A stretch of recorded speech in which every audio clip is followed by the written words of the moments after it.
Bonjour, bienvenue dans une nouvelle vidéo. Aujourd'hui, je m'attaque à un sujet que je voulais aborder depuis très longtemps. Je veux vous faire un guide pour apprendre à tricoter. Et là, attention, ce ne sera pas un tutoriel au sens où je ne vais pas vous montrer les techniques, pas encore. Dans cette vidéo-là, mon but, c'est vraiment de démystifier les bases du tricot. On va passer par plein de sujets. J'ai une petite liste ici dans mon carnet. C'est une vidéo que moi, quand j'ai commencé à tricoter, j'aurais voulu avoir. Fait que c'est ce que je fais aujourd'hui. Ça va être un peu en mode podcast. Fait que installez-vous confortablement, attrapez-vous un thé, un café, un tricot si vous tricotez et que vous êtes débutante et que vous voulez juste m'entendre jaser, c'est aussi une possibilité. J'ai pensé commencer en vous racontant un peu, moi, mes débuts de tricoteuse. J'en ai déjà parlé plusieurs fois, j'ai raconté les grandes lignes, mais aujourd'hui, j'ai vraiment envie de rentrer dans un peu la psychologie derrière l'apprentissage du tricot, parce que moi, j'ai eu un parcours assez marqué par plein de ressentis. Je sais que vous êtes plusieurs à les avoir, fait que j'ai envie qu'on parle, oui, du moment où j'ai commencé, mais aussi d'espèces de petites périodes avant qu'on se lance qui est très ambiguë, où on a peur de nommer ces peurs-là aussi, les désacraliser, blablabla. Fait qu'on va un peu parler du mindset qui est nécessaire pour apprendre à tricoter et des premiers moments. Donc, qu'est-ce qui est important de savoir avant de se lancer et quand on se lance. Ensuite, je veux qu'on parle du matériel. Démystifier les grandes lignes, encore une fois, de c'est quoi les aiguilles à tricoter, c'est quoi ces affaires de fil, comment faire la différence. On va parler d'argent aussi, combien ça coûte le tricot. Est-ce qu'il existe des alternatives moins chères? La troisième partie de la vidéo, je veux qu'on se penche sur les bases à apprendre quand on commence. Je vais un peu parcourir tout ce que vous aurez besoin de savoir avant de vous lancer et, encore une fois, en vous lançant. Donc, c'est important de faire le point un peu sur les techniques qui sont primordiales, qui sont importantes à apprendre et qu'est-ce qui est moins prioritaire, si on veut, quand on débute. La quatrième partie de la vidéo va être consacrée au choix de laine, au choix du matériel. Donc, où on achète les trucs, qu'est-ce qu'on regarde quand on achète, qu'est-ce qu'il faut garder en tête, blablabla. Je veux un peu vous donner des critères pour que vous puissiez être en mesure de choisir vous-même votre fil. J'ai aussi fait une courte liste de projets qui sont débutants-friendly. Donc, on va voir qu'il existe plusieurs manières de commencer le tricot. Une d'entre elles, c'est vraiment de sauter à l'eau, donc de plonger, de se lancer tout de suite avec des gros projets. C'est une possibilité. Toutes ces manières-là devraient vous conduire vers le même résultat, mais je veux quand même vous présenter des projets de plein de types qui sont des bons projets pour se lancer dans le tricot. Et finalement, on va parler des erreurs fréquentes quand on commence, comment les gérer sur le plan physique, donc comment corriger certaines erreurs, quoi faire quand on est confronté à quelque chose qu'on connaît pas, mais aussi sur le plan psychologique, donc qu'est-ce qui est normal quand on commence le tricot, quelles erreurs sont très fréquentes et comment garder confiance en soi. Je pense que ça va être le truc le plus important de cette vidéo. Sans plus attendre, on va se lancer. Je vais vous raconter un peu comment se sont passés mes débuts de tricoteuse. Donc, j'ai commencé au mois d'août 2019. C'est ma mère qui m'a appris. Moi, je dois dire que je viens d'une famille de tricoteuses. Je suis sûre que vous êtes plusieurs à être dans cette situation. J'ai grandi en voyant mon arrière-grand-mère tricoter, ma grand-mère tricoter, les sœurs de ma grand-mère tricoter, ma mère tricoter. Puis je me souviens vraiment que ça m'a marqué sur le plan imaginaire, mais ça m'intéressait pas vraiment pendant toute ma vie, quasiment, ça m'intéressait pas d'apprendre, je sais pas pourquoi, jusqu'à temps que ma mère se mette à tricoter de manière moderne, on va appeler ça la manière moderne. Donc, si je vous fais un petit topo rapide avant, donc dans le temps de ma grand-mère et tout, le tricot était fait principalement à plat, donc on travaillait en aller-retour, des panneaux qu'on venait coudre ensemble. C'était la manière la plus commune. Évidemment, les aiguilles en rond, ce qu'on appelle aujourd'hui le tricot moderne, existait, mais c'était moins commun, en fait, pour des chandails complets. On voyait d'autres techniques, d'autres manières de faire, d'autres approches du vêtement aussi, jusqu'à ce que le tricot se modernise. Donc, l'apparition un peu du tricot qu'on appelle aujourd'hui circulaire, que vous allez voir énormément quand vous allez commencer. La majorité des patrons aujourd'hui sont publiés dans cette forme-là. Donc, on va joindre ensemble plein de tubes, ce qui crée des chandails très différents sur le plan structurel. Mais c'est la manière qui est enseignée généralement quand vous allez prendre des cours de tricot ou que vous allez un peu vous lancer. Les patrons sont tous comme ça. Particularité du tricot à plat, évidemment, c'est qu'on ajoute l'étape de la couture qui est très intimidante. Mais les chandails que vous allez trouver au commerce, là, je pointe mon chandail parce que c'en est un, il y a des coutures à l'intérieur. C'est donc une manière plus industrielle aussi de travailler ces vêtements. Ma mère s'est mise à tricoter tricoter un peu de manière moderne, ce qui m'a fait découvrir des univers esthétiques très différents de ce que j'avais en tête quand je pensais au tricot.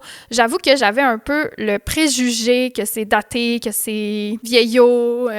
J'avais de la misère à comme me projeter dans les vêtements que je voyais ou que j'imaginais. Tu sais, j'avais vraiment les vieux magazines des années 80 avec des sweaters un peu disproportionnés ou des grosses torsades. Puis ça n'a jamais été vraiment mon style, les années 80. Mais dans ma tête, le tricot était figé dans cette décennie-là. Quand j'ai vu ma mère découvrir les patrons de petites knits, quand j'ai commencé à voir les patrons, les magnifiques chandails que ma mère faisait, ça a comme cliqué quelque chose en moi et je suis devenue obsédée par l'idée de tricoter. Vous êtes peut-être dans cette situation-là présentement si vous écoutez la vidéo. J'étais obsédée et j'avais l'impression que c'était impossible. Et c'est à prendre au premier degré, j'avais vraiment l'impression que j'étais pas quelqu'un qui allait être capable de tricoter. Comme si c'était trop difficile. Puis là, je m'imaginais la complexité. Et ça, c'est vraiment intéressant parce que quand on est dans ce processus-là, on essaie de rationaliser quelque chose qui relève du geste. Et ça, tant que vous le déconstruisez pas, donc tant que vous restez coincé dans votre rapport rationnel au tricot, donc qu'est-ce que je veux dire par là? C'est une espèce d'obsession pour tout contrôler avant d'avoir commencé,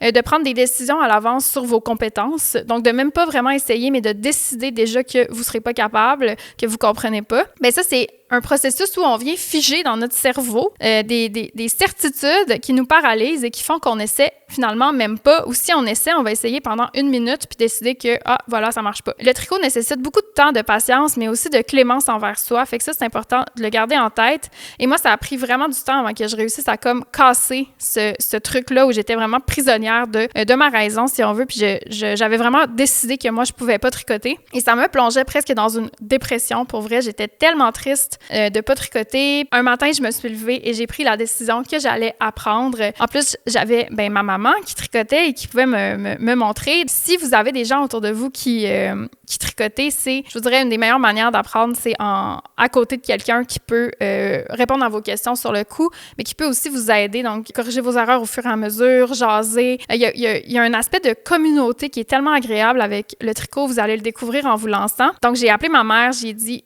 ça y est, je suis prête à me lancer. J'étais allée au Saguenay parce que moi, je viens de Chicoutimi-Nord. Je suis descendue au Saguenay. On est allé au Walmart, qui est une grande chaîne de magasins là, ici au Québec, au Canada en tout cas. On est allé au Walmart. Ma mère m'a acheté une grosse balle d'acrylique, des aiguilles à tricoter et j'étais dans une urgence terrible. Je voulais apprendre tellement fort que ma mère m'a appris. Mon père conduisait, ma mère s'est assise en arrière de la voiture avec moi, puis elle m'a appris dans la voiture comment tricoter parce que j'étais trop pressée. J'étais comme là, c'est le moment et c'est maintenant, tu sais. Fait que j'ai appris en arrière de la voiture. Je suis arrivée chez nous, mais je suis arrivée chez mes parents et je pense honnêtement que le déclic qui s'est opéré a changé ma vie. Là, ça a l'air intense, là, mais c'est vraiment ça. Ça a changé ma vie. Je n'ai plus jamais déposé les aiguilles. Ça a vraiment été comme un coup de foudre pour moi. La manière dont je me sentais en tricotant, ça a été comme inégalé dans ma vie. Non seulement parce qu'il y avait comme une forme, il y avait évidemment une fierté là, dans le fait d'avoir réussi à comme me lancer enfin après tous ces mois de me dire que je n'étais pas capable, donc de comprendre que tu es capable. Et c'est valide pour tout le monde. Le tricot, c'est pas particulièrement difficile. Tout le monde va y arriver à son rythme, mais tout le monde est capable de tricoter. Ça, j'ai aucun doute là-dessus. Il existe plein de manières d'apprendre et il existe plein de types d'apprenants aussi. Et ça, on va en reparler. C'est hyper important de comprendre comment vous apprenez parce que ça va vous permettre de vous tourner vers les bonnes personnes. Moi, j'enseigne le tricot un peu, je fais des tutoriels d'une manière très spécifique. Il y a d'autres personnes qui l'enseignent d'autres manières. Peut-être que vous avez besoin d'être directement avec quelqu'un, peut-être que vous avez besoin d'être à votre rythme avec des vidéos. Ça, c'est à vous de nommer vos besoins à quelque part, vos besoins d'apprenant, apprenante. Puis c'est à partir de là que vous allez vous mettre dans un contexte qui va favoriser l'apprentissage au mieux. Donc moi, j'ai appris avec ma maman. Elle était avec moi pour réagir à mes erreurs. Évidemment, j'ai pas pu rester avec ma mère pendant des mois. Donc, j'étais revenue à Montréal. À ce moment-là, j'habitais à Montréal avec mon grand foulard en point mousse en acrylique, qui était assez beau, là, somme toute, ça s'était bien passé. J'avais comme pas trop échappé de mailles, puis là, échapper des mailles, c'est comme le cauchemar quand on débute, parce que, qu'est-ce qui se passe?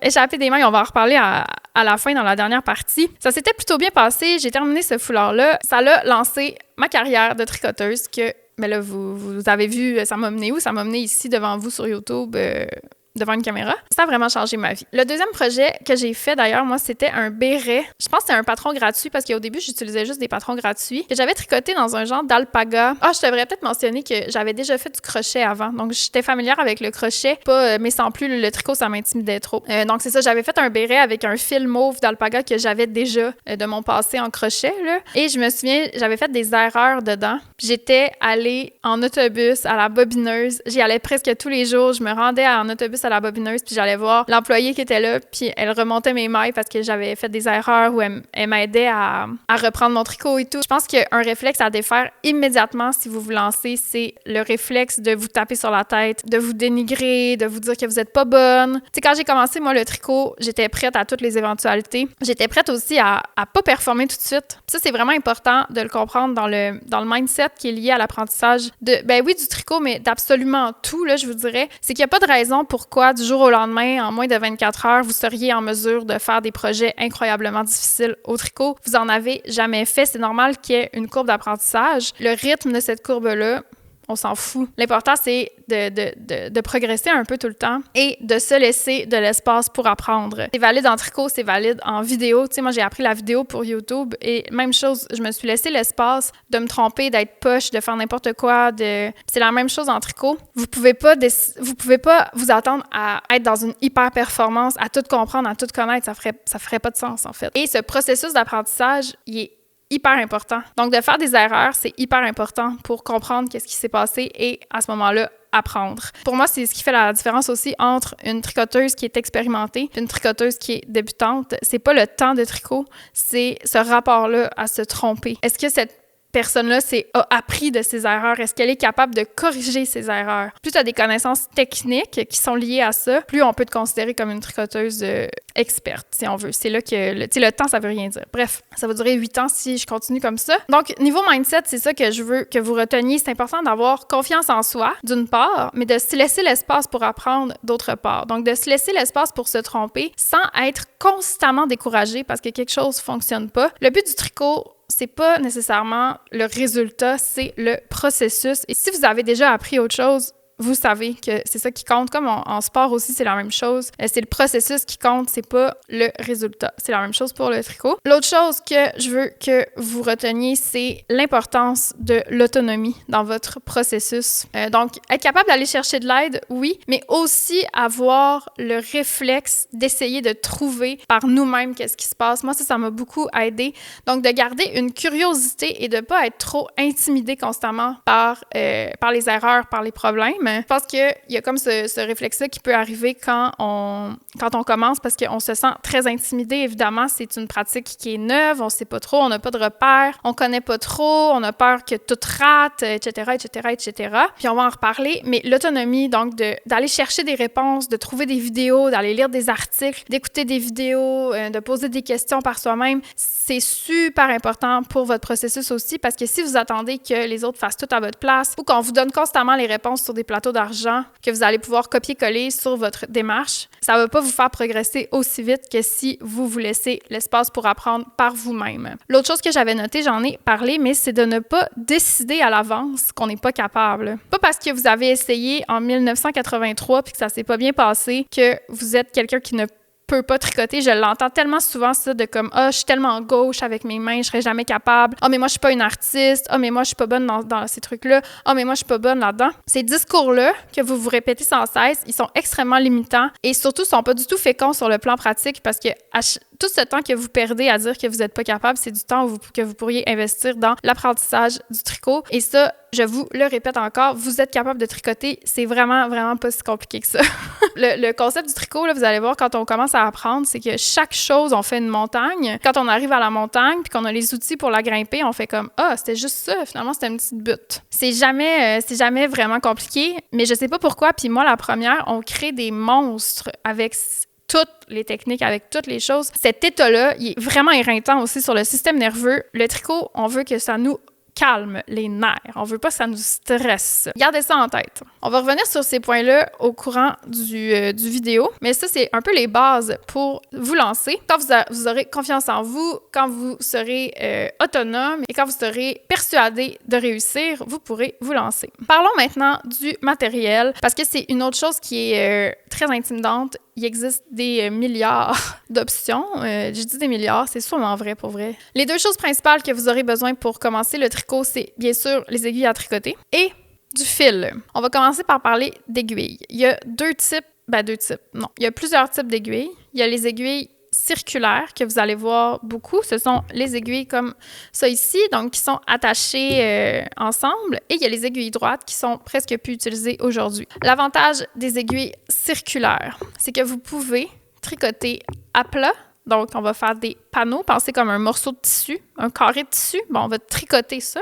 Ou vous pouvez les utiliser pour travailler en rond. Donc, qu'est-ce que ça veut dire? C'est qu'on va venir refermer notre tricot et travailler sur un cylindre. C'est ces deux méthodes classiques.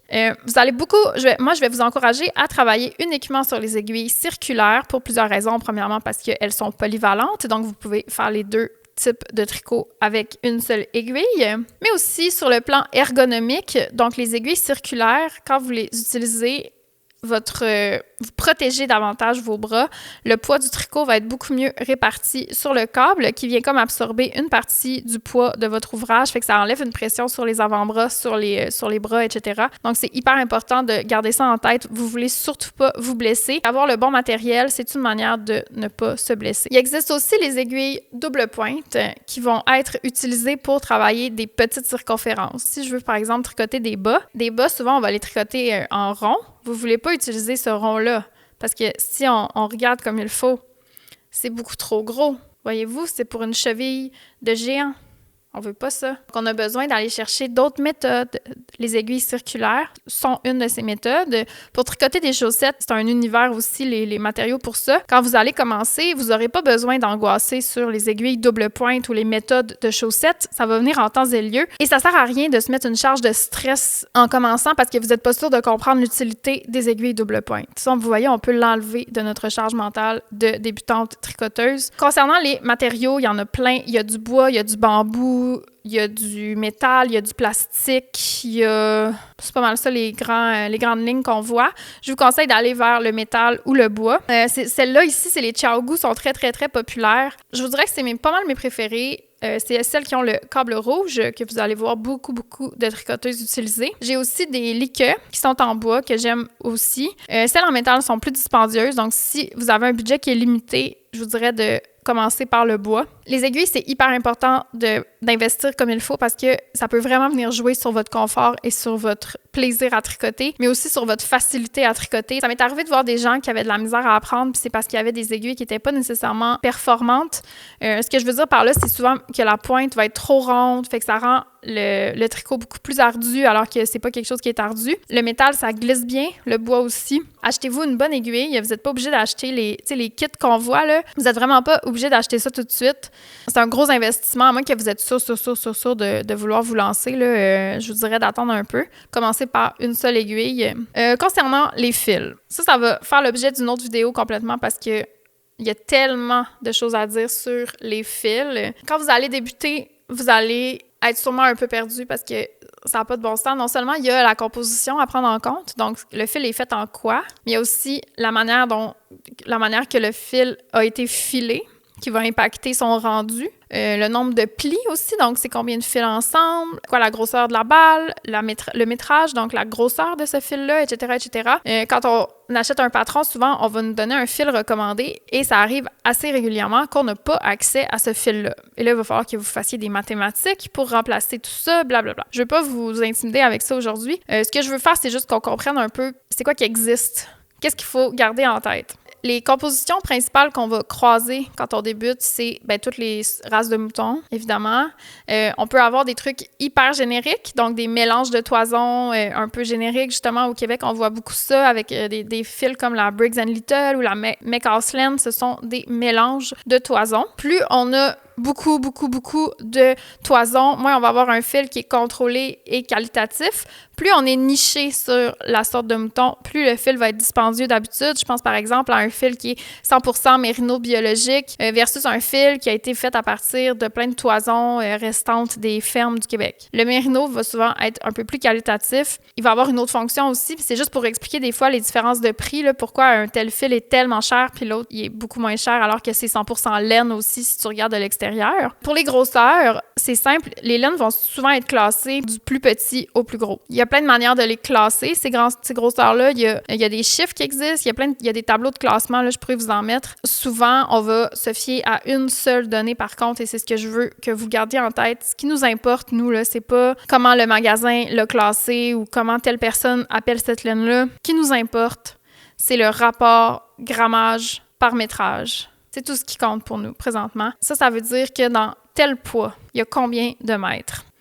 C'est avec ça qu'on va trouver des remplacements. Mettons qu'on a un patron puis qu'on ne sait pas par où commencer, mais c'est avec ce ratio-là qu'on va chercher et pas nécessairement avec le nom de la laine parce que vous allez voir passer des noms comme Fingering, Worsted, DK, Sport, Aran. Puis là, tous ces noms-là, c'est comme de quoi s'agit-il? Bien, on va surtout se concentrer sur le rapport métrage-grammage parce que des fois, on va classer dans telle catégorie un fil que finalement, son métrage il est dans telle catégorie. Blablabla. OK?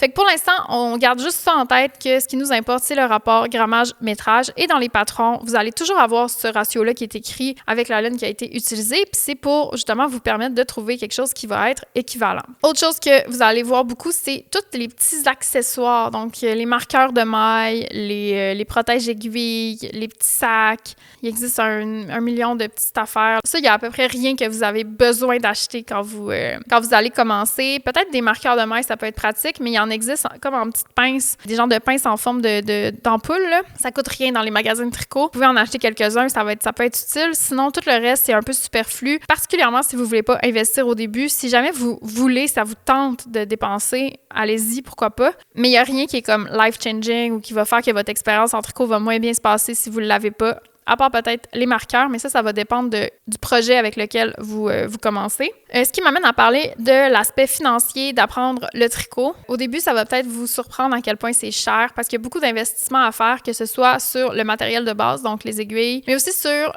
les fils, parce que ce n'est pas donné, la laine, OK? C'est pas donné. Il existe des marques beaucoup plus abordables. Je pense à Drops, à Knitpicks. Il y a des compagnies comme ça. Ce que vous allez le plus voir dans les choix économiques, c'est la gamme Drops, qui est une laine américaine. Il faut garder en tête que quand une laine coûte aussi peu cher que la Drops, par exemple, c'est qu'il y a des enjeux souvent éthiques derrière. Drops, donc, c'est une alternative économique. Il y a aussi Patterns, qui est une alternative moins chère, qui a plein de gammes. Il y a Cascade, Estelle Yarns, il y a des compagnies comme ça. Je pourrais pas plus vous recommander, dans ce moment de vidéo, d'aller en magasin, de trouver votre boutique locale, puis de vous rendre sur place pour toucher des fils, pour poser des questions aussi. Les personnes qui travaillent dans les magasins de tricot, souvent, n'ont qu'une seule envie, c'est vous parler de tricot. Donc, n'hésitez pas à vous pointer sur place. Il n'y a rien qui va remplacer l'expérience réelle du toucher. Là. Il n'y a rien qui va remplacer juste d'y aller puis de voir qu'est-ce que vous aimez. Vous allez rapidement constater que faire un chandail, ça peut facilement atteindre des sommes comme 300 $, 200 $. Bon, ça dépend après c'est quoi le sweater et tout, mais ça peut monter assez vite.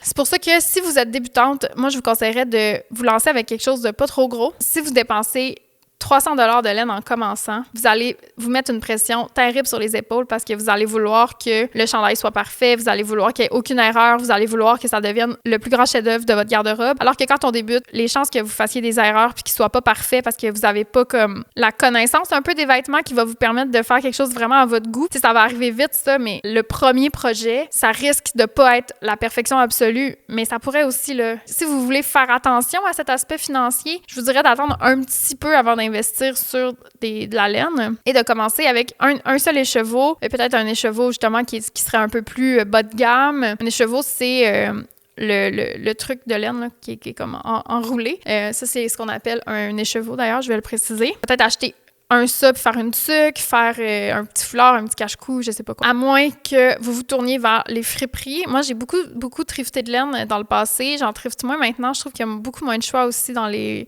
magasins seconde main. Fait que c'est plus difficile, mais c'est tout à fait une option. Prenez en compte en friperie que vous allez trouver beaucoup d'acrylique. Si ça vous dérange pas, go with it. L'acrylique qui est un fil synthétique, un fil qui est fait à partir de plastique. C'est comme le polyester en fait, donc des matières synthétiques. On en voit partout pour faire des vêtements. Fait que le tricot fait pas exception. C'est des fils qui sont souvent plus abordables. C'est peut-être l'option que vous avez pour l'instant et je vous encourage à aller dans la voie que votre budget vous permet. Ça fait le tour un peu pour les matériaux et les aiguilles. Comme je vous dis, je vais consacrer une autre vidéo juste pour ces trucs-là parce que je sais que là, j'ai un peu tourné les coins ronds, mais je veux vraiment juste tout couvrir aujourd'hui. Après ça, on va entrer plus en détail. Troisième partie, on va parler des bases. Donc, une fois que vous avez acheté vos aiguilles ou votre aiguille puis que vous avez acheté votre laine, qu'est-ce qu'on fait? La première chose nécessaire d'apprendre quand on débute le tricot, c'est de monter ses mailles. Évidemment, de mettre des mailles sur une aiguille. Comment qu'on fait ça? Vous allez voir que ce qu'on appelle le montage, ou en anglais le cast on, vous allez voir les deux, il y en existe plein. La différence souvent entre chacun de ces montages-là, ça va être l'effet du montage, donc son rendu, son élasticité, comment il rend.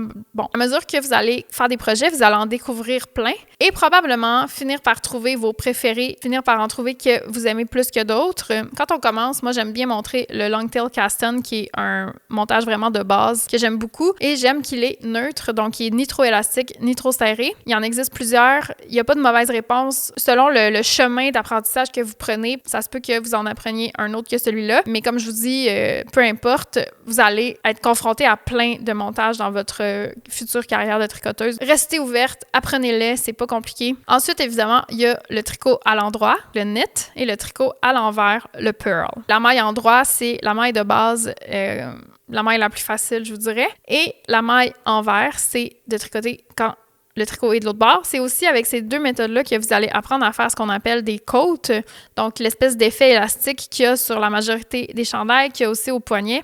Donc, les côtes, c'est en faisant une maille endroit, une maille envers, deux mailles endroit, deux mailles envers, etc. Donc, vous allez aussi découvrir plein de formes de ce qu'on appelle le ribbing ou les côtes. Ça va dépendre encore une fois des patrons, mais avec ces deux méthodes-là, vous êtes parti pour, vous allez aller loin avec juste ça. Ensuite, vous allez devoir apprendre les augmentations et les diminutions. Donc, qu'est-ce que c'est? Ça, c'est d'ajouter des mailles et de diminuer, donc d'enlever des mailles. Encore une fois, je vais me répéter, mais il en existe des tonnes de manières d'augmenter et de diminuer. Il y en a des plus faciles que d'autres. Ça va dépendre des patrons. Donc, souvent, on va référer à ces augmentations-là et à ces diminutions-là par des acronymes. Puis quand vous achetez les patrons, bien, souvent, ça va être écrit avec ces acronymes-là. Vous pouvez, justement, parce que vous êtes très autonome en tant que tricoteuse, mais vous allez dire « Ah, celle-là, je la connais pas. Est-ce que je fais une crise de panique? Absolument pas. J'ouvre YouTube. » Et là, vous allez pouvoir trouver des tutoriels qui vont vous montrer comment faire la diminution ou l'augmentation en question. Ce n'est pas plus compliqué que ça. Ensuite, on veut apprendre à rabattre nos mailles. Donc, qu'est-ce que ça veut dire? C'est le bind off en anglais. C'est de tout simplement refermer le tricot, donc de fermer les mailles, parce que sinon, les mailles, c'est comme des petits nœuds qui sont en liberté sur votre aiguille, on veut les fermer. C'est ce qui s'appelle le rabattage et que vous allez apprendre encore une fois à maîtriser parce qu'il en existe des tonnes. Mais ça, avec ça, là, toutes ces notions-là, vous êtes capable de faire des chandails, des tucs, vous êtes capable de faire des foulards, des mitaines, etc. J'ai envie aussi de vous glisser quelques mots sur l'échantillon. C'est une autre chose que vous allez voir partout, le gauge swatch en anglais. L'échantillon, ça fait ce que ça dit. Donc, souvent, avant de commencer un projet, vous allez être appelé à faire un échantillon. À quoi il sert? Il sert à faire comme une mini-version du futur chandail pour être sûr que vous êtes sur la bonne dimension. C'est vraiment pas plus compliqué que ça. Moi, souvent, je fais pas un échantillon à part. Je commence le projet, puis je mesure mon projet, puis si ça marche pas, je défais. Pourquoi c'est important, particulièrement quand on débute? C'est parce que chaque personne, chaque tricoteuse a une tension différente. C'est-à-dire que la tension, ça réfère un peu à comment vos mailles existent sur votre aiguille. Il y en a qui sont plus serrées, il y en a qui sont plus lâches. Puis ça, c'est lié à plein de facteurs. On va en reparler à la fin de cette vidéo. Et cette tension-là est importante parce que si elle est trop différente, mettons, entre vous et moi, bien, ça fait que vous allez suivre mes instructions, mais là, vous n'allez pas être sur l'échantillon. Vous allez être à côté côté de l'échantillon, ce qui fait en fait que les dimensions de votre projet vont être complètement différentes de ce que moi je vous ai écrit comme patron. Vous pourriez vous retrouver avec, par exemple, un chandail qui est beaucoup trop petit ou qui est beaucoup trop grand parce que vous n'avez pas fait attention à cet enjeu d'échantillon. Vous comprendrez que c'est particulièrement important pour tout ce qui est chandail. Pour les accessoires, un peu moins. Les tucs, en même temps, c'est quand même important. Ce qui est châle, je dirais que c'est moins majeur, mais encore une fois, je vous encouragerais toujours à, juste au pire, vous commencez le projet, vous mesurez dessus, juste pour être sûr qu'on n'est pas trop off, prendre une décision éclairée à partir de là. Donc, quand on parle d'échantillon, c'est vraiment ça qu'on veut dire. Je vous ferai une vidéo qui est consacrée d'ailleurs à ça. Je veux qu'on parle de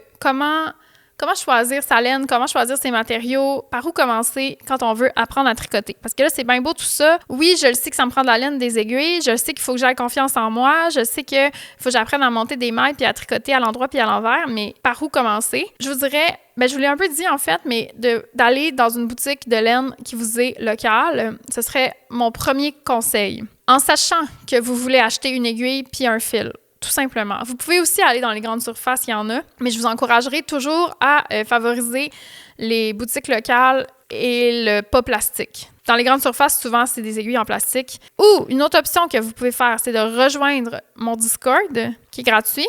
Vous allez sur mon Discord, il y a un salon qui s'appelle Débutante en herbe. Vous pouvez commencer à parler de ce que vous auriez envie de faire. Puis à partir de là, on va pouvoir vous guider dans les aiguilles et la laine à acheter. C'est une autre option. Donc, vous pouvez un peu vous lancer dans le vide, acheter ce qu'il faut, puis commencer à juste comme apprendre les techniques. Ou vous pouvez choisir un projet, décider que vous allez vous lancer avec ce projet-là et acheter le nécessaire pour réaliser tel ou tel projet. C'est deux avenues possibles. On va voir tantôt des patrons. Et là, je répète que ça va dépendre du type d'apprenante que vous êtes. Est-ce que vous avez besoin de lignes directrices? Est-ce que vous avez besoin d'être tenu par la main? Ou vous avez besoin de faire votre affaire de votre côté puis de pas avoir personne qui vous dit quoi faire? Me suivez-vous? Ça va vraiment dépendre parce que c'est pas tout le monde qui aime ça, avoir un cours en présentiel. C'est pas... on est toutes différentes. Prenez-le en compte dans votre choix. Mais dans tous les cas, peu importe le chemin que vous empruntez, ça va vous mener à aller dans une boutique acheter ce qu'il faut. Ou si vous avez un projet, vous pourriez commander en ligne, c'est une autre possibilité. En ligne, des fois, ça peut être intimidant au début parce qu'on sait comme plus où regarder. Mais c'est pour ça que j'ai ouvert mon Discord, là. C'est vraiment pour que vous puissiez venir poser vos questions puis qu'on vous dise est-ce que telle ou telle laine est appropriée pour tel ou tel projet. Fait que ce serait vraiment comme mes deux options pour vous. N'hésitez pas à tendre la main et demander de l'aide.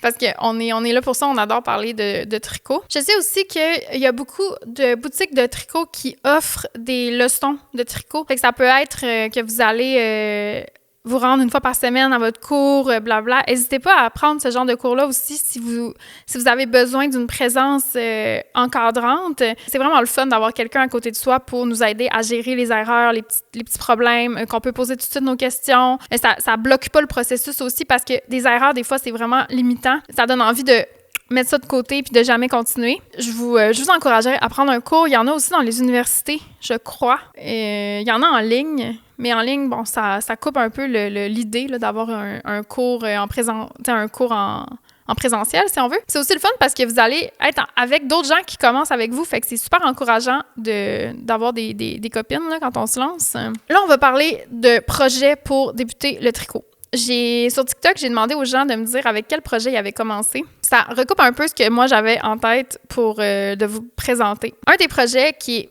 énormément ressorti, c'est le Step by Step Sweater de Florence Miller. C'est un projet qu'on a vu beaucoup dans la dernière année. Je sais qu'il y a beaucoup de personnes qui ont commencé avec ça. C'est un chandail vraiment simple, un chandail en raglan. Et ce qui est le fun avec ça, c'est qu'il y a un tutoriel, je pense, qui est hyper bien fait sur sa chaîne YouTube à Florence. Je crois qu'il y a vraiment des bonnes directives pour vous lancer, tout simplement, mais aussi pour vous familiariser avec la lecture de patron, parce que là, j'en ai pas beaucoup parlé, mais je vais faire une autre vidéo là-dessus. Mais ça va être inévitable que vous commenciez à lire des patrons. Et là, je sais qu'il y en a plein qui ont déjà décidé, comme je disais tantôt, qu'ils sont pas capables de lire des patrons. C'est hyper accessible de démystifier tout ça. Fait que vous lancez avec un tutoriel comme ça peut être vraiment une belle alternative pour un peu tout apprendre en même temps, mais il faut que vous preniez en compte que ça va être beaucoup à gérer d'un coup. Mais les chandails qui en ressortent sont hyper réussis et tout, donc je me dis que le tutoriel doit être de grande qualité. Donc, je vous laisse ça. Ça serait une option pour vous si vous êtes de type aventurière, parce que moi, je trouve que commencer avec un chandail, c'est un peu intense, notamment parce que vous allez devoir acheter beaucoup de matériel, que ce soit donc toute la laine pour faire le chandail, mais aussi plusieurs tailles d'aiguilles différentes, blablabla. Moi, je sais que ça m'aurait probablement trop intimidée puis ça m'aurait paralysée. Mais si vous sentez que c'est quelque chose qui va vous motiver, allez-y, parce que ça reste qu'il n'y a rien de plus important dans toute cette courbe d'apprentissage, dans tout ce processus, que de faire des choses qui vous tentent. Faire qu'est-ce que vous avez envie de faire. Puis ça peut être un chandail en commençant. Je suis pas là pour vous dire que c'est impossible, c'est tout à fait possible. Mais soyez prête à ce que ce soit peut-être un peu houleux comme aventure. Ou pas. Je sais pas. Peut-être pas. Ça dépend de tout le monde. Moi, j'ai commencé avec, comme je vous disais, un foulard en point mousse. Je vous recommande pas nécessairement de commencer avec un foulard parce que c'est hyper long puis on devient tanné. Ça peut être juste de faire comme un carré de point mousse qui deviendra rien. T'sais, vous n'êtes pas obligé de faire des projets tout le temps quand vous apprenez. Moi, je suis vraiment une grosse partisane de juste apprendre à tricoter dans le vide, de faire des trucs que vous défaites, de recommencer, de faire exprès de faire des erreurs, de les corriger. Je trouve que toute cette expérience de terrain-là est beaucoup plus payante que de faire un chandail au complet en n'ayant pas compris comment remonter ses mailles ou, tu sais, je pense que vous êtes mieux de commencer petit pour gagner de la confiance, comprendre aussi que c'est pas si compliqué que ça et surtout qu'il n'y ait rien en jeu. Donc, qu'il n'y ait pas trop d'argent qui a été mis ou etc. Donc, vraiment de juste vous laisser un peu une espèce de safe space dans votre apprentissage. Moi, je suis bien partisane de ça, mais je sais que ça dépend de tous les caractères puis il n'y a pas de bonne réponse, comme je vous dis. Un autre patron qui est ressorti, c'est la Sophie Scarf. C'est un autre patron que je ne recommande pas pour débuter le tricot. Je sais qu'on adore dire que c'est hyper facile, la Sophie Scarf, que c'est hyper simple, puis c'est donc ben un petit truc fastoche, blablabla, blablabla, qu'on entend ça partout. Par contre, c'est un tricot qui, je crois, exige beaucoup de finition, donc de détails dans la finition. Et j'en vois tout le temps passer sur TikTok, sur Reddit, puis ils sont comme « Ah, pourquoi mon Sophie Scarf qui est hyper laid? » C'est souvent des gens qui débutent parce que il y a comme toute la question de la tension est hyper importante et quand on commence, notre tension, elle varie beaucoup, ce qui est super visible dans le point mousse. Puis c'est aussi que dans la Sophie Scarf, il y a une bordure en I-cord là, qui est comme une espèce de manière de refermer les bords qui est très belle. Ça peut aussi nécessiter un peu de finesse dans le tricot que quand on débute, on n'a pas nécessairement. Ça peut faire des trucs un peu chaotiques puis des petits foulards qui sont pas super beau. Je dis pas que c'est impossible, encore une fois, je répète, mais je trouve que ces projets-là, des fois, justement parce qu'on dit tellement que c'est facile, que là, si vous vous lancez puis que vous, c'est pas parfait, vous allez vous juger, vous allez trouver que vous êtes poche, puis vous allez dire, ben voyons, tout le monde est capable, c'est full facile, pourquoi moi, je suis pas capable? Alors que c'est pas votre faute, c'est vraiment le patron qui est pas aussi facile qu'on le laisse paraître et qui est facile techniquement, dans le sens qu'il n'y a pas des techniques compliquées, mais il exige beaucoup de finesse, de finition,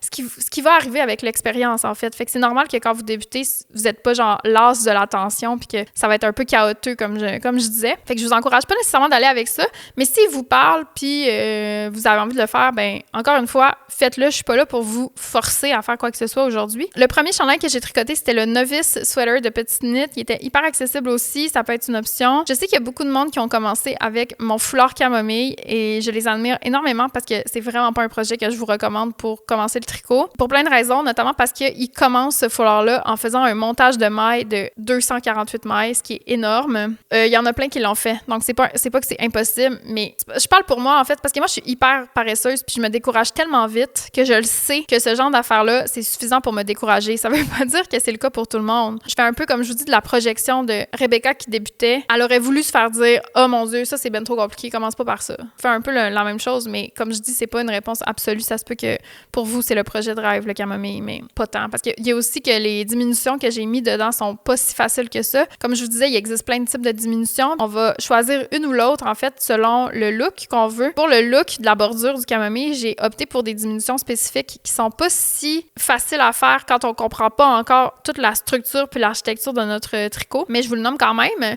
Cela dit, j'ai sorti la semaine passée le patron du foulard Perce-Neige, qui a un peu le même look que le foulard camomille, mais que j'ai pensé expressément pour les débutantes. Il y a beaucoup moins de mailles à monter au début, puis il se fait dans une construction qui est vraiment, vraiment plus simple. Fait que ça, je vous dirais que si vous aimez le look du camomille, commencez avec le Perce-Neige, puis après, vous pourrez faire le camomille. Puis le Perce-Neige, il est un petit peu plus petit aussi, fait que c'est moins décourageant. Le camomille, il est très long, il est comme périlleux là, à passer au travers, alors alors que le personnage, il se fait beaucoup, beaucoup plus rapidement. Le processus est plus fluide, plus agréable. Fait que c'est sûr que j'aurais tendance à vous dire d'aller vers ça. Sinon, il y a plein de patrons gratuits sur le site de Pearl Soho. C'est une compagnie de laine qui est basée aux États-Unis. Ils ont plusieurs patrons gratuits. Je sais que des fois, quand on commence, on n'a pas envie de dépenser pour des patrons. Il y en a qui n'achètent jamais, c'est bien correct aussi. Il y a des patrons payants, il y a des patrons gratuits. Faites ce que vous voulez. Vous n'êtes jamais obligé d'acheter un patron. Vous n'êtes jamais... on vous tord pas le bras là, pour que vous payiez pour notre travail. Là. C'est vraiment votre décision. Il y en a plein des patrons gratuits. Souvent même, vous allez trouver des patrons gratuits, des patrons populaires, si on veut. Donc, il y a tout le temps une espèce de version gratuite qui traîne quelque part sur des sites comme, justement, le site de Drops. Puis d'autres, je pense, Drops, Pearl Soho, il y a des patrons gratuits. Ça m'amène à vous dire qu'il existe une banque de patrons en ligne qui s'appelle Ravelry. Moi, j'utilise pas tant Ravelry, mais il faut savoir que ça existe. Vous pouvez vous faire un compte là-dessus et vous allez voir que c'est un rabbit hole de tricot. Il existe plein de modèles. Vous pouvez faire des recherches spécifiques par modèle aussi, fait que c'est le fun pour ça. Puis il y a une manière de rechercher les patrons en cochant les patrons gratuits. Donc, vous pourriez avoir accès à juste des patrons gratuits pour débutants si jamais c'est quelque chose qui vous intéresse. Je vais conclure ce segment patron en vous disant que, encore une fois, il n'y a pas de mauvaise réponse. C'est très motivant quand on commence d'être motivé par ce qu'on fait, mais je trouve que faut être réaliste aussi. Puis des fois, faire une guenille, là, c'est pas grave. Si on commence, on fait une guenille.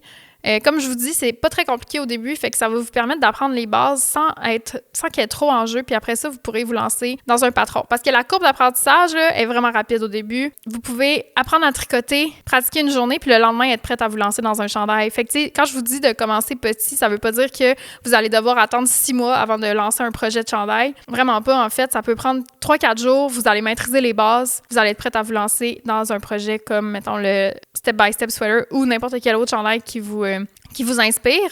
Juste rester prêt à ce qu'il y ait peut-être des épreuves, à ce que vous deviez apprendre des choses. Tu sais, c'est un peu ça l'idée en général du tricot. Puis c'est valide pour tous les processus d'apprentissage.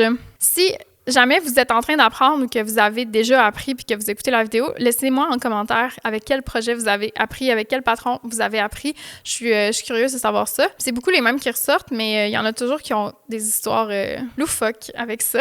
OK, parlons pour finir des erreurs que je vois souvent, donc des erreurs qui sont très fréquentes chez les débutants et qui peuvent poser problème si vous êtes trop intimidé. La grosse erreur, la plus commune, je dirais, c'est de tricoter trop serré. Souvent, quand on débute le tricot, on veut que tout soit parfait. Et je sais pas pourquoi, c'est un réflexe qu'on a, mais la réponse souvent à ça, c'est que les gens, ils serrent les mailles sur l'aiguille. Donc, ils vont serrer beaucoup. Puis ça vient créer du tricot qui est très, très, très, très, très dense. Ça, c'est une chose, ça me dérange pas. Mais l'affaire qui m'inquiète tout le temps avec ça, c'est la question des tendinites, de la tension que vous mettez sur vos bras quand vous apprenez à tricoter. Rappelez-vous que c'est un acte de détente. Il n'est pas censé avoir de tension de muscles qui sont impliqués quand vous apprenez le tricot. Vous êtes censé être très détendu. Ça part dans le cou puis ça descend dans le bras. Pas de tension dans le cou, pas de tension dans le bras et tout.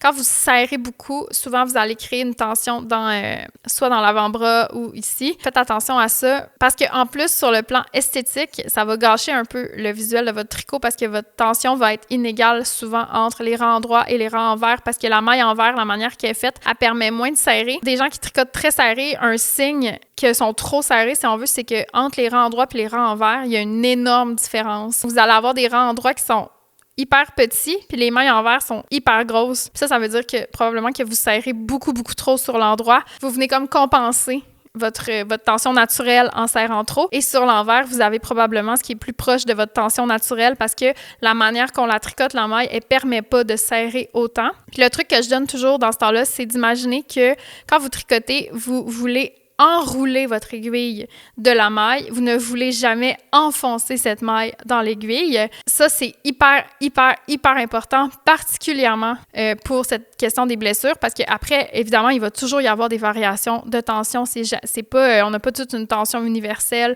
Puis si vous n'êtes pas sur cette tension-là, vous n'êtes pas bonne, puis c'est pas la bonne réponse. T'sais, c'est vraiment pas ça. C'est vraiment juste de trouver une tension qui est pour nous très naturelle. Et par là, je veux dire que c'est une tension qui ne vous fait aucune blessure. Il existe des manières manière de la changer, cette tension, parce que des fois, on prend le réflexe de tricoter en se faisant mal. C'est dur de revenir en arrière, mais souvent, ça va vouloir dire de ralentir, donc de très consciemment serrer moins. Ça peut ralentir votre processus, puis là, je sais que ça, des fois, c'est difficile parce qu'on veut tricoter vite, on veut tricoter comme on voit sur YouTube et tout, mais pensez pas à ça au début. Vous devez... Il n'y a rien de mieux que de bien apprendre pour avoir un apprentissage qui va être payant au final, qui va vous permettre de devenir une tricoteuse hyper experte, mais aussi quelqu'un qui peut tricoter beaucoup sans se blesser, etc. Donc, c'est vraiment des bons plis à apprendre au début, quitte à tricoter plus lentement. Et je vous jure que si vous vous laissez l'espace pour être lente et débutante, vous allez progresser hyper rapidement. C'est pas long, là, cette période d'apprentissage-là, elle est pas longue si vous vous laissez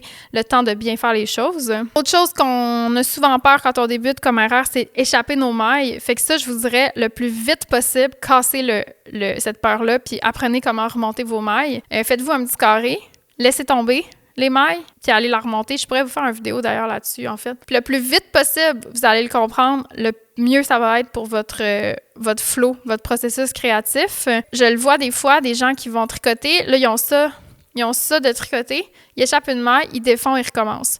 Ça, c'est non. Parce que prenez le temps d'apprendre. C'est ça que je voulais dire au début.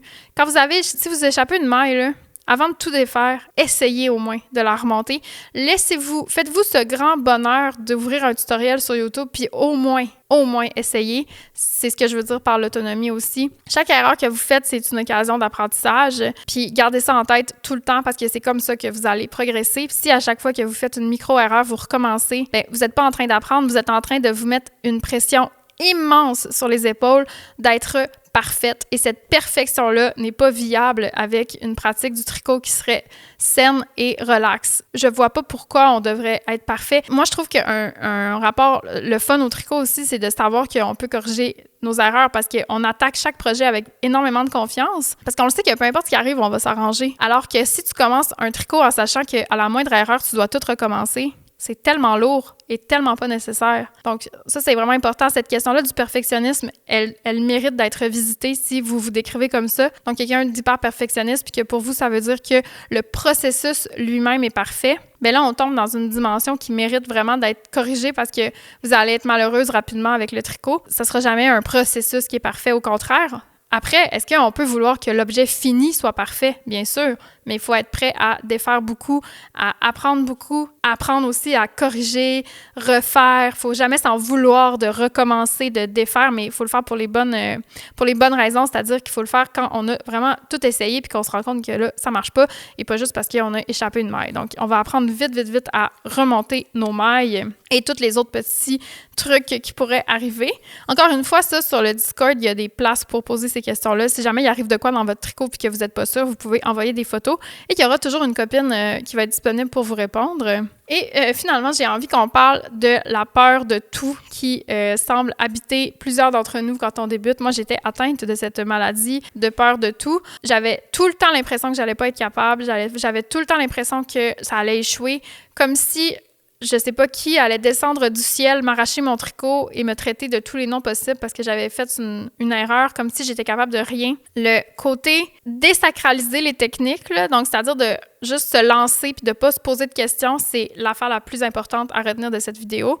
J'espère que d'ailleurs, ça va vous donner le goût de juste commencer parce que vous pouvez pas vous préparer plus psychologiquement que ce que vous êtes en train de faire présentement. Donc, si vous écoutez la vidéo, c'est que vous êtes prête à vous lancer. Attendez pas le moment parfait, attendez pas que ce soit ce jour X-là. Le meilleur moment, c'est maintenant. Est-ce que je suis un coach de vie sportif, on dirait? Genre, c'est maintenant. C'est maintenant que vous allez apprendre le tricot. Et non seulement vous allez l'apprendre, mais vous allez être capable de l'apprendre. Gardez une autonomie aussi. Développez pas des dépendances au tutoriel ou des espèces de mécanismes comme ça, là. Quand vous voyez que vous avez besoin de quelque chose, cassez-le. Mettez-vous au défi. C'est super valorisant. Ça donne confiance en soi. Et vous allez voir à quel point le tricot a des bienfaits extraordinaire. Je vais conclure là-dessus parce que c'était vraiment long. Je vous aime. Merci d'avoir écouté la vidéo. N'hésitez pas à me laisser dans les commentaires vos suggestions si vous avez des questions, si vous avez envie de voir des tutoriels, si vous avez envie que je rentre plus en profondeur dans un petit aspect spécifique que j'ai abordé aujourd'hui, parce qu'évidemment, là, j'ai vraiment tourné les coins ronds. Si vous avez des points que vous aimeriez que j'approfondisse, ça va me faire plaisir de le faire dans une prochaine